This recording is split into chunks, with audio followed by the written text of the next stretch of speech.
Welcome in the Chasing Chips podcast. This is Charles Dixon. We're here with my homie Josh.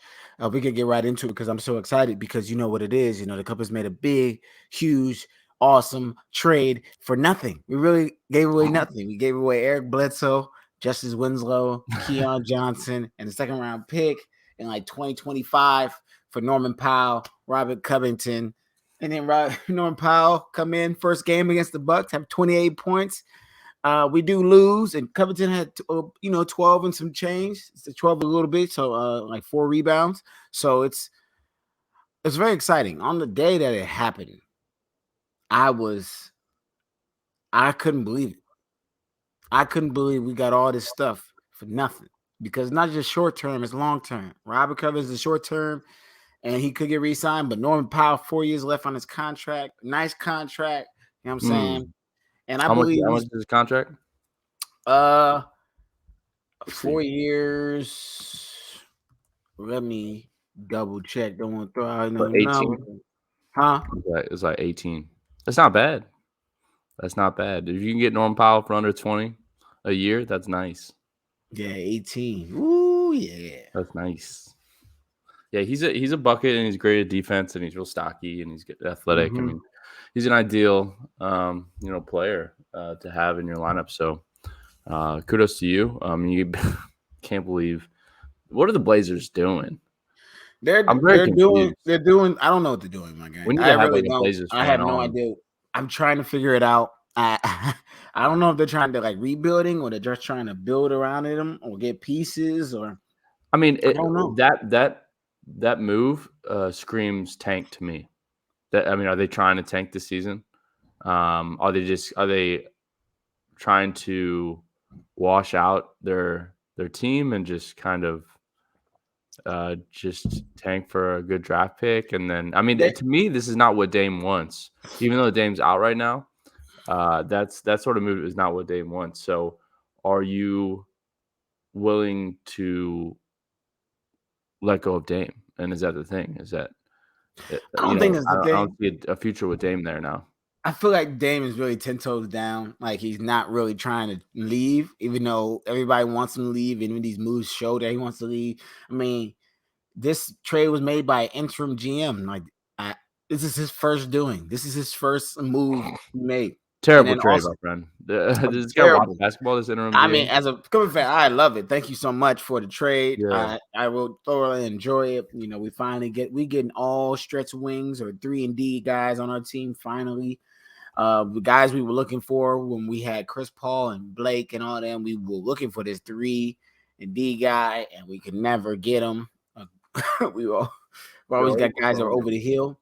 But they also offered a trade for CJ McCollum to the Pelicans. I mean, the Pelicans offered multiple players for CJ McCollum. I don't know what players, but I know it wasn't Brandon Ingram or Zion, so I don't know who on that team you will want. But anyway, back to my team. And how are Joe Cronin?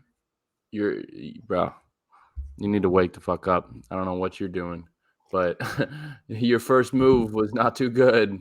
No, don't really know what's going on. He's got to be doing something. All I know is that like the Clippers are full strength. I hope you're ready, Josh. I hope you're ready. We're the best team in the league. Like I said before, dude, the Clippers are gonna be a great team next year. Yeah, let's calm down. Appreciate you. You guys no, are. I'm not gonna calm down. Why you gonna tell me why I gotta calm down? You guys are good this year. Reggie Jackson, Norman Powell, Robert Covington, Zubac, Ibaka, Luke Kennard, Marcus Morris, Nicholas Batum, Terrence Mann, and Brandon Boston Jr.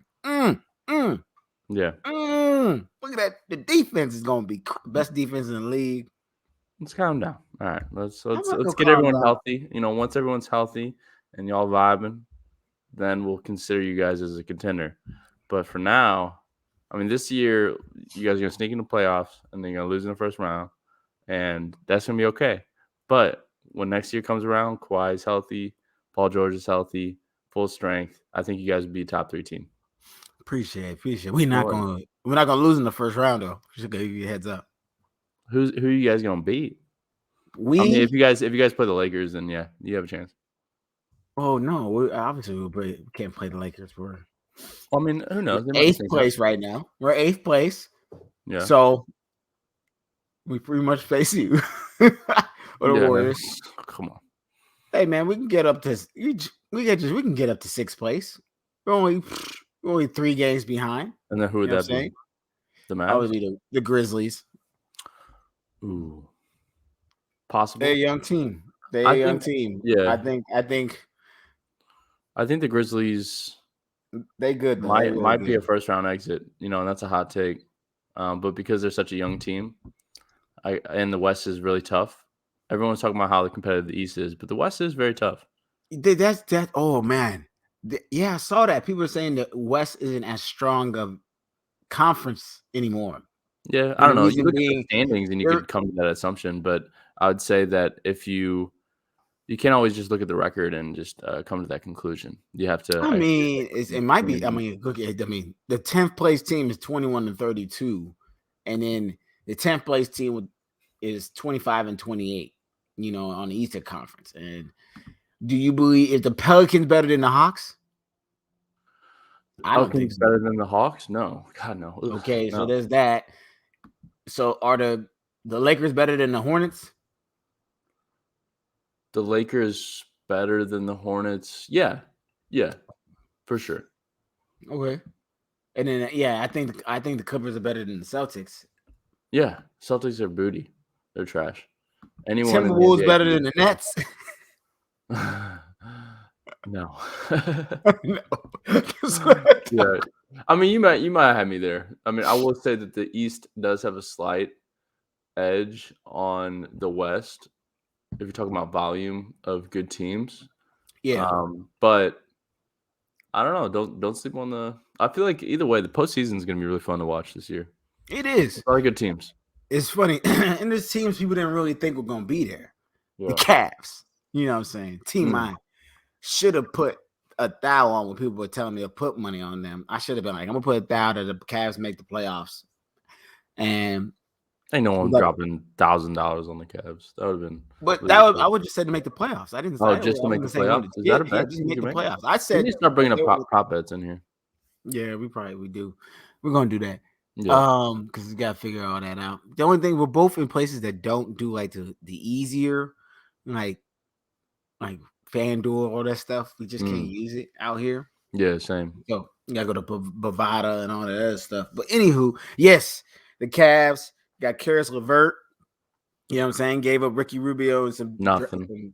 They gave up a first and a second and 2 seconds. Yeah, and Ricky Rubio for Karis LeVert. I don't know. There's people on both sides that say that like it was a great deal. That's my opinion. But then others say that it was too much in draft picks. I don't know. It really depends on how you value draft picks. Like I'm coming from the perspective of a Suns fan. So James Jones never really values the drafts that much. Like I don't know. He doesn't really take it seriously sometimes, I feel. He is more about getting either veterans or players off of free agency or trades rather than like focusing heavily on the draft. But there are some gems in the later rounds, like you saw with Cam Johnson. Great fucking pick that everyone clowned us on. But yeah, I don't know, like how much do you value that first round pick? I think it's worth Karis LeVert. I mean, if the Cavs are actually trying to do something this year, I think they have a chance. Like, I really think they have a chance to win the East with Karis LeVert now. And if everyone's healthy, I think they're a really good team. They're young. And I know like teams like the Bucks and all that stuff will be tough to beat. I'm not saying it's going to be easy, but I do think the Cavs have a chance. I agree. Yeah. And the reason being is that I think the Cavs are trying to go all in now. They're not worried about all that extra stuff. They don't care about usually guys that care about the draft picks, people that don't want to go all in. They want to have that safety blanket. But like we said, teams run into problems when you got way too many draft picks. Hawks, for example, they had so many draft pick drafted very well, and they're at the bottom of the barrel. You know what I'm saying? And there's everybody saw they're a good team. They traded away Cam Reddish. Tom Thibodeau didn't really want Cam, so that's a problem that's over there in the next time. This is your coach of the year last year, guys. Tibbs, fucking. I don't understand why you wouldn't want Cam Reddish on the Knicks. One, he's really a good basketball player. Two, he's like really close friends with RJ Barrett, like your top player on that team. Top two, whatever. I think RJ's their one. I think then he's the guy. They need to just go all in on him being the number one and surround people around him. Yeah, I love RJ. He's a great guy. He needs to work on a shot a little bit, but yeah, he's a good guy. He's not efficient, but he can put up buckets though. Like yeah, I think RJ has RJ has a personality to be a one in New York. You know what I'm saying? Yeah. Or a top two. Top two. But when you come in the league and New York and you're about to go to New York, you gotta fit that New York style. You gotta fit that New York atmosphere. You gotta fit that New York mindset when you're playing the game. You gotta have a little bit of bravado with you. You gotta be a little cocky. Julius Randle ain't that guy. Yeah, I think Julius Randle is not built for the Knicks. He's not built for the Knicks. Moved. He's over here fighting with his assistant, slapping computers, fighting with his assistant. Like, come on, bro, you're doing too much. No one does that. Like, you're having a meltdown. No one fights. No one fights their assistant coach. Right.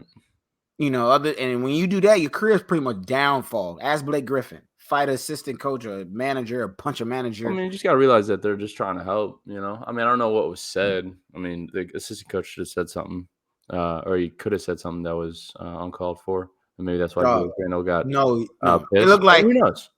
It looked like I want to give him the benefit of the doubt. I think Julius Randle is a good dude. I think he is a good dad, and he's like a good standing person. But yeah, I think this is getting to him. I think the spotlight's getting to him a little bit. I think Julius Randle's not really built for the Knicks culture, and he had a great first year with the Knicks because they were kind of like surprising everyone. Expected them to be trash again, and they weren't. They didn't really do anything in the playoffs, but they definitely surprised some people. But then as soon as the pressure is on, that's when Julius Randle seems to be struggling a little bit. I don't know what's going on. I don't know if he just kind of forgot how to play basketball. I don't know if he wasn't, training during the offseason or what. But I just don't see a future with Julius Randle. And if I can't believe I'm about to say this. If I were James Dolan, and I would consider, moving Julius Randle. I mean, I guess who's the GM for the Knicks right now? Leon Rose. Okay, Leon Rose. Yeah, you got to move Julius. You got to. And where do you want to be moved? That's a great question. Come on, man. That's not a good question. You already know the answer. Ooh, you already know. What about Ben? For what? What about Julius Randle for Ben Simmons? Come on, man. That's not happening. I wouldn't do that. You wouldn't do that? You think Julius Randle's value is higher than Ben Simmons? Or you think it's not enough for I think Ben Simmons is higher than Julius Randle. Yeah. No chance. You want let's be honest, you've been a little coy. I asked Josh yesterday, dude, would you rather have Sabonis? First, he sent me a trade for Julius Randle to the Suns, which I was like, bro, why do you want him on your team? Like, well, I mean, what do you mean? This attitude persists anywhere. And I think so. I don't think he had the same attitude when he was with the Lakers towards the end of his time before he got traded. He played well with Pelicans, played well with the Knicks a little bit. Then, like you said, the pressure started. He went downhill. He's still downhill. Like I said, man, if you fighting assistants over a computer, like he smacked the computer, the assistant probably said, "Hey, man, don't hit the computer, dog." And then he just said, "What'd you say to me? What'd you say to me?" Got in his face. Like, come on, man, over slapping. Like, you slapped the computer, told you not to do it again properly. That's some baby stuff. Anyway, I don't know. I'm trying to give him the benefit of the doubt. You wanted him. How? Why? What's the point? Because, I don't know. I think it's just a good mentality to practice. I don't know. It's just like with Julius Randle, I don't remember him being a problem with the Lakers. I remember the Lakers being trash. And then that's why he was probably upset. And then with this, I mean, people forget, like, he was a walking triple-double last year. So I think he's a really great player. No fans. I think for some reason, like, when I watch him, I don't know if it's just this season or not, but I do notice that he's kind of loafing. He's kind of, like, lackadaisical on defense sometimes. And that is not someone that I would want. Bro, your number one guy has games where he only shoots 10 shots, where he only shoots 8 shots, where he only shoots 12 shots. Come on, man. What do you mean? Come on. I mean, Julius Randle, look at his shooting chart. Some games he doesn't shoot more than 15 shots. That's fine. So honestly, that's not fine. That's not fine. No, that's not fine. That's fine That's not because fine. that's why I No, think it's not. He's not no, that's efficient. fine. Listen, That's not. that's fine if he was no. going to the If Suns. you're no, I just want to know what number one do you think is only shooting 15 times? There's no number one we could name that's going to be not shooting that much. Okay, but listen here. If he gets traded to the Suns, that's fine. That's what I'm saying because we don't need him to be number one. Like if he gets traded to a team where we don't need him to be number one, then that's okay. Yeah. You know, he can do his own thing, and that's what I think he needs. I think that he needs to not be the number one on a team, and he'll do fine. There'll be less focus on him, and he won't have to, shoot as much if he doesn't want to. He can kind of just be that, dirty basketball player, like get, the tough rebounds and, get some points on transition. And I don't know, I think he's still a great basketball player, but I just think that he's not a natural number one. And that's the problem. The Knicks expect him to be like, their go-to, and that's just not his nature. So that's the problem.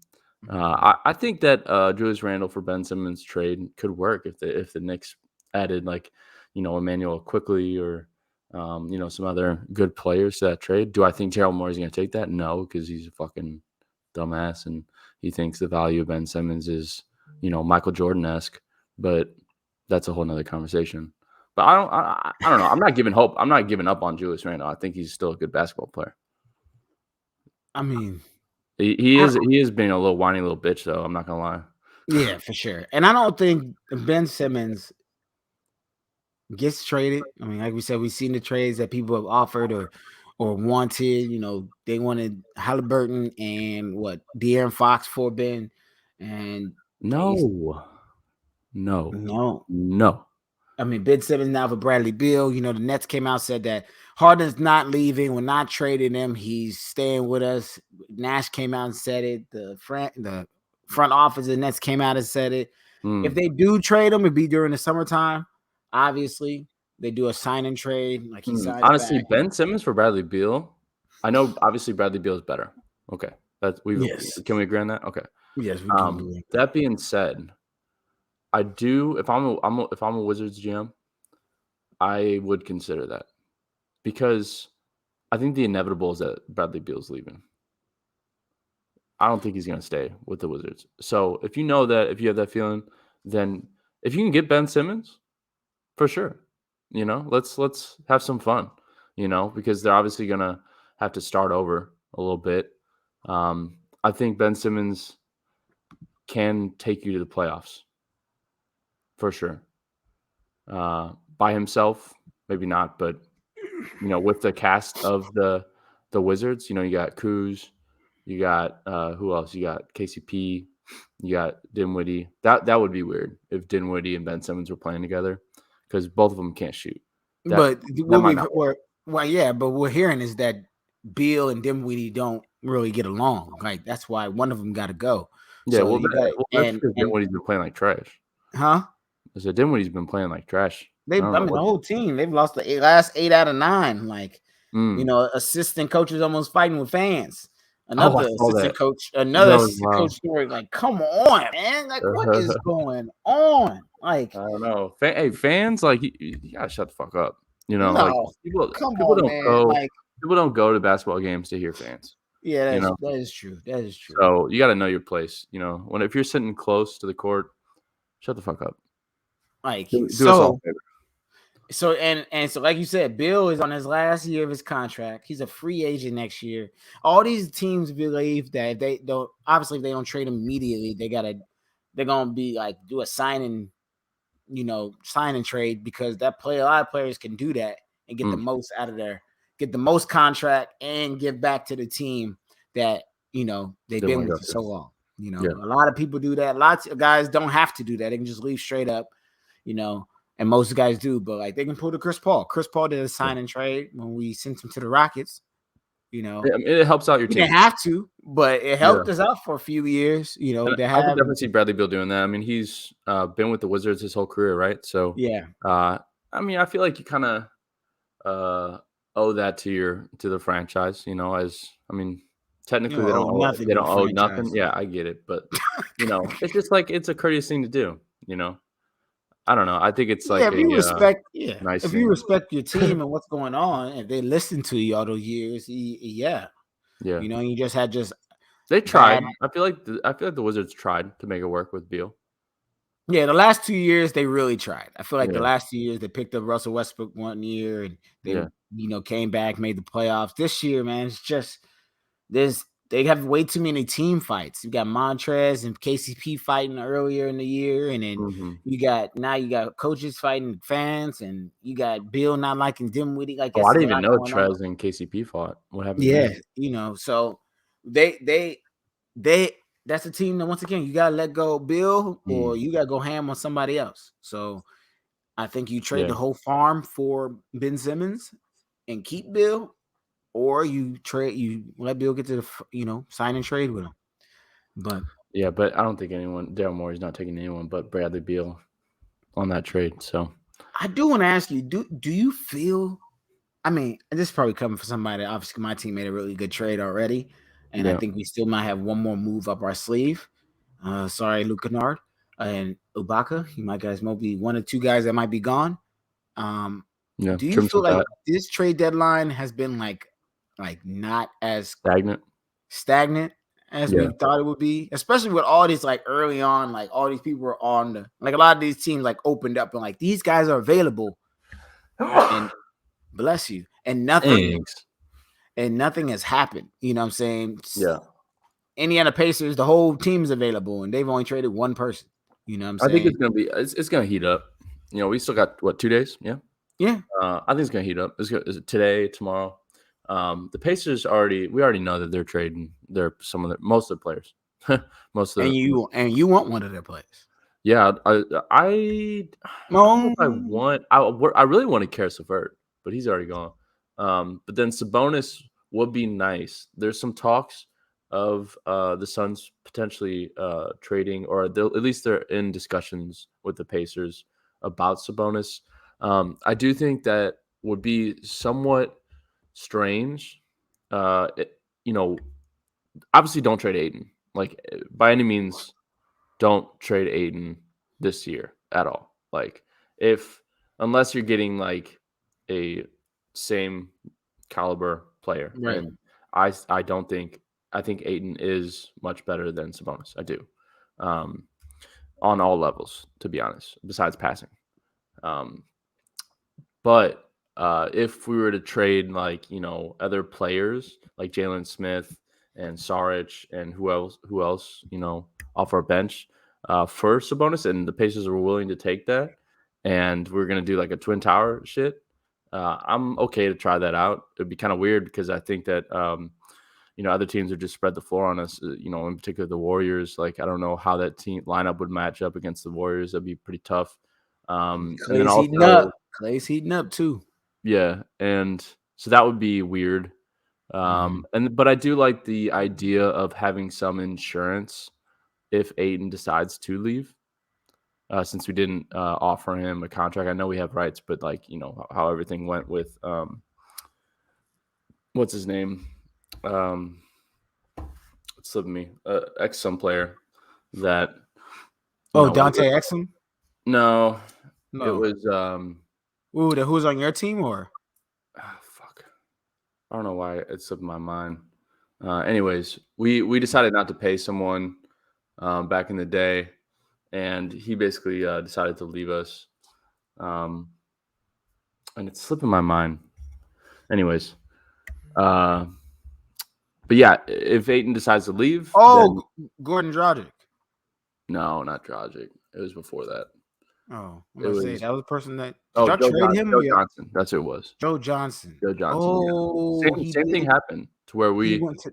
We didn't pay. Yeah, he went to the Hawks right after y'all. we didn't offer him a contract, and then we still had rights over him, but then he Mhm. like told us like he didn't want to sign back with the Suns, so he left.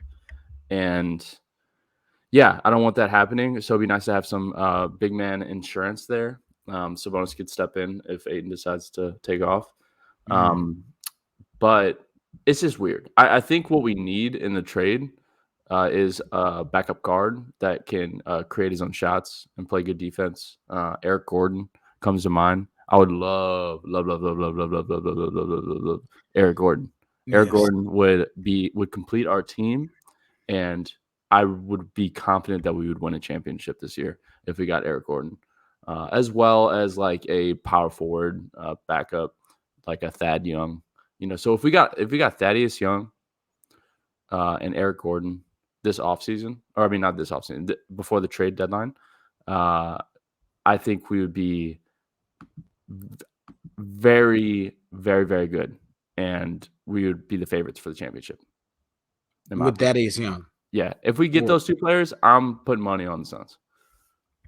I usually don't do it because it's bad luck, but I think that's a for sure. I mean, I would say it's bad luck, but it's not because everybody puts money on their teams nowadays. But the thing about like all those, that's what I'm saying. The thing about those personal superstitions, like, it's bad luck. Like, yeah, I typically don't bet on the Suns because it's like 49ers. I wore the same shirt every single time they won, and then like on the Super Bowl day, I decided to change shirts, wear a shirt with Jerry Rice on it. Lost every time I wore anything. And not you, but I wore a Jerry Rice jersey and they lost. You know what I'm saying? I have to go buy me a new jersey. I think that jersey's only on off seasons I can wear my Jerry Rice jersey. Maybe your team's just not very good. I gotta go get me a Debo Samuel jersey for the NBA and things like that. Clippers usually one of them guys that don't talk like you. Like, I don't like being like openly like, man, we about to this season, man, we about to do it, because they have always in the back of our mind. You've always had that disappointing moment of a season. Clippers have had many of them. So, but this time, it's changed. I'm about to be as confident in this team next year. I'm definitely gonna put some odds down soon as the first odds come out. If they crazy and underwhelming. Yeah, I'd probably throw some money on the Clippers. Depending on the odds there. I think I might do wins. This might be the first time this summer. Like, I might do like wins. I might go over and look at them and see like the betting of how many games you will win in a season, type of over and under type of thing. I think those are easier to do for some odd reason. I feel like, and I think I'm good at that. I think I structure of teams and all that stuff, can be very, very easy. So getting right into the All-Star week is next week, and we wanted to talk about the rising stars because you have a team that you picked that you believe is better. Yeah. And I have a team that I believe is a good team. So going right into it, this Team Barry, which I feel like is the best team of these 5 teams, is Cade Cunningham, Jason Daniels, Evan Mobley, Okoro, Tate, Wagner, and Seguin. I just think this team is stacked top to bottom. But I don't know. Looking. I mean, that's definitely keep looking. Team. Hold on. Team Peyton, LaMelo Ball, Barnes, Al, Dorte, Henderson, McDaniels, and Davion Mitchell, which is a solid team. Defensively, wow. They pretty stacked. They kind of struggle offensively, I feel. I mean, you got Dorte and then LaMelo. But after that, I wouldn't say that they like shine offensively. AO is pretty good. I actually was surprised by his he's good. Yeah. And then we got this is my team. Achua, my bad. Desmond Bain, Sadiq Bey, Anthony Edwards, Isaiah Stewart, Jaden Hardy, and Tyrese Halliburton. Yeah, I just think this is the best team in my opinion. Team Isaiah. I just think it's the most balanced team. I think that they have no holes in their roster or in their lineup, and I think ultimately this is the team that wins. Because look at it. I mean, look at that starting 5. So you got Tyrese Halliburton, really great point guard facilitator. You got Desmond Bain, who's been fucking lights out lately. So good second year. Sadiq Bey is also a great shooter. He's been struggling a little bit this year. He was really good last year, but I still think that shot is there. You got Anthony Edwards. He's been doing well this year. He's been putting up points, putting up buckets. Yeah. He's a good shooter. He's a great shooter. He's a good scorer. Anthony Edwards, obviously, probably the best player on this whole squad. Definitely the best player on this team. Not even problem. No, I'm saying like the whole, Rising Stars player collection besides LaMelo, maybe. LaMelo and him, probably the two best players. Then you got Isaiah LaMelo is an Stewart. all-star. That's Yeah, what's yeah, so yeah. funny. Anthony Edwards honestly should have been mentioned in there, but whatever. And then Isaiah Stewart is a great center. He's a solid center. So, and then you get fill in the gaps. Pressure also is pretty good. Last two teams is Team Worthy, Cole Anthony, Marjon, Giddey, Green, Suggs, Maxey, Jones. This team is trash. I don't know if this team is trash. I feel like trash, dog. If this team was playing at the YMCA, they'd be like running the court, no doubt. Oh my gosh, this yes, is like yes. A if they're very playing other YMCA-esque non-professional athletes, yeah, that'd be good. They can't win in FIBA basketball with this team. No, what I'm saying is that like it's funny how this collection of players, it's all like flashy guards. It seems all players that can turn up, and that at times it seems that they can't miss, but they're also fairly streaky. Besides Josh Giddey, Jalen Green is streaky. Jalen Suggs streaky. Tyrese Maxey. I can't even say Jalen Green is streaky. I can't even say Jalen Green is streaky. Like I just haven't seen enough. I think he hasn't got comfortable. Getting injured, you're in the middle of in the beginning of a season, or like I would say in the middle of a season as a rookie sucks. The biggest thing is about, as we see with Cade, is rhythm. You know what I'm saying? I honestly believe it's better to come into your start of your NBA career off an injury than get one in the middle of it. Yeah, I mean, he is. That sounds. If you guys understand that, but yeah, it's just way better. He's shooting 37% field goal and 29% from three. Yeah, he's struggling. I think we talked about this before, but a lot of his problem, Jalen Green, is that he needs to put on some weight. Yeah, I think he's just a little too skinny. But I think after he does that, he'll not get knocked around down in the paint a little bit, and he'll be able to finish a lot easier. Just my opinion. I think it happens. You see players progress at different levels and at different paces. So I think people are like already talking about Jalen Green and giving up on him. Let it pan out, bro. Like it's his first year. Let him figure it out himself. He's good. We all get that he's athletic, right? We all get that he is very capable. He just needs to find his shot. He needs to stop shooting difficult shots. He doesn't really shoot high percentage shots, and that's one of his biggest problems. So before we get out of here, for people that are listening, we're about to show this video, and you can look it up yourself.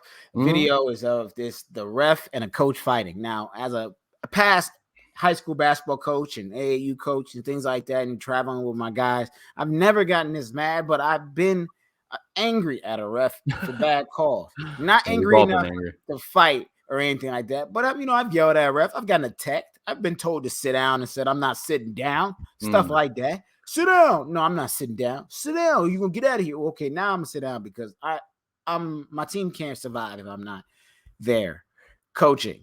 So, but this right here is another level. This dude about to pull the Undertaker choke slam on him. Yeah, this is. Oh my god! Choking. Jesus Christ! I mean, like, what is that important? For you to choke out. I mean, and it looks like he's like kind of like a young adult. Like he doesn't even seem to be that old. And he looks like he's my age, about 35, 36. Most of these coaches, man, especially AAU, you get at 35, 36, or sometimes a little bit younger, but you got to know a system. You got to be able to go out and get money. You got to raise money, but this is crazy. He's choking, but shout out to his friend that's the other rep that came over. Oh, yeah, he did punch him. Do you see here? I think he came over. His homie, this is where refs stick together. He came over, did the bop, bop. Yeah, that didn't feel good for sure. But come on, man, you don't choke the ref in front of the kids as well. I set a good example, and I don't think we all have to like say why that's bad, but just fucking. Don't lose your temper like that, dude. What are you doing? Fucking hothead. It's bad. It ain't worth it. None of these games are worth it like that. Nothing. It's not worth it that much. No, not at all. Wow. So, like I said, we might jump back on, see y'all a little bit later this week after trade deadline. A lot of crazy stuff might happen. Definitely. The biggest trade so far and the best trade of the trade deadline is by far the Clippers. Now, somebody can beat it. Caris LeVert trade is second right now, but other than that, nothing really has happened. Not a lot of. All it is rumors. So, like I said, we'll come back with y'all. if there's something crazy. If not, we'll see you next Tuesday. Yeah. Thank you for locking in, checking in with us. Here, last question is that: okay. Do you think Ben Simmons is going to get dealt before the trade deadline? I do not. Same, unfortunately. Fuck. Yeah. Because I got him on fantasy, and I've been fucking holding on to him, and he's fucking Daryl Morey, bro. I can't. Now that James Harden is on the table, and talking about they're gonna keep him to the end of the year at least. They're gonna wait. Ben Simmons, $19 million out the door, $12 million about to be plus. About to be what 31 million. So much money. That's This is too much. That's too much. Yeah, just play, bro. At this point, though, you can't like just start playing for the Sixers. It's too late now. It's too late. Golly. Yeah. Nope. All right. Check us. Subscribe. Comment. Appreciate y'all. Peace. Later.